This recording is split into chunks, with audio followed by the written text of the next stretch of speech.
नमस्कार, news top 9 मध्ये आपल्या सगळ्यांचं स्वागत. मी निखिला.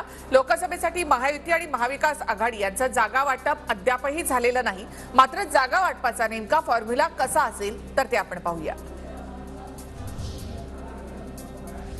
आमच्यामध्ये मतभेद नाहीत. 2 ते 3 जागांवर चर्चा सुरू. जागा वाटपावर उपमुख्यमंत्री फडणवीसांची प्रतिक्रिया.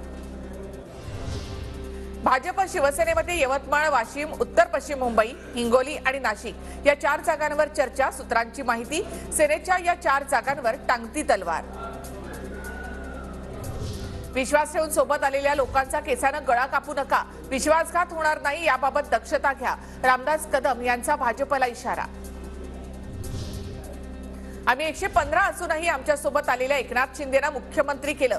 भाजपने त्यांचा सन्मान केला. उपमुख्यमंत्री देवेंद्र फडणवीसांचं कदमांना उत्तर. अजित पवार यांच्याकडे सुनील तटकरे एकमेव खासदार आहेत, तरीही त्यांना चांगल्या जागा मिळतील. भाजपच्या कोणत्याही नेत्याने आकडा सांगितला नाही, पण शिंदे आणि अजित पवार समाधानी होतील. भाजप नेते संजय काकडे यांचं वक्तव्य. मी गोंदिया भंडाऱ्यामधून लढावं ही लोकांची इच्छा. राष्ट्रवादीने रामराम केल्याचं कुणीही समजू नये. प्रफुल्ल पटेल यांचा इशारा. प्रत्येकाला जागांवर दावा करण्याचा अधिकार. भंडारा गोंदियाच्या जागेवर दावा करण्यात काही चूक नाही. उपमुख्यमंत्री अजित पवारांची प्रतिक्रिया.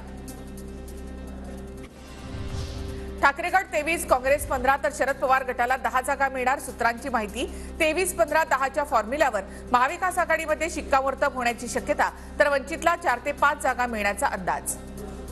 ठाकरे गट काँग्रेसमधील 10 जागांचा आणि शिंदे शरद पवार गट आणि काँग्रेसमधील 5 जागांचा तिढा कायम. आम्ही सध्या बघ्याच्या भूमिकेत. प्रकाश आंबेडकर यांचं वक्तव्य.